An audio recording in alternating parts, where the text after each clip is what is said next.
guys. Ito yung apoy niya guys. Pag nilakasan yung apoy, medyo umiba yung kulay niya. Pero blue pa rin.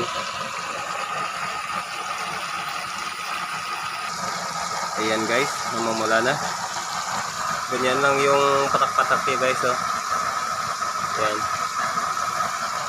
Ito yung apoy niya.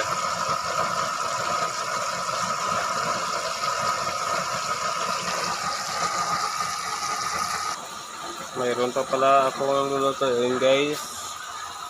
Sa undas ko na lang ito lutuin guys. Gawin ko ng barbecue saging. Banana cube lah.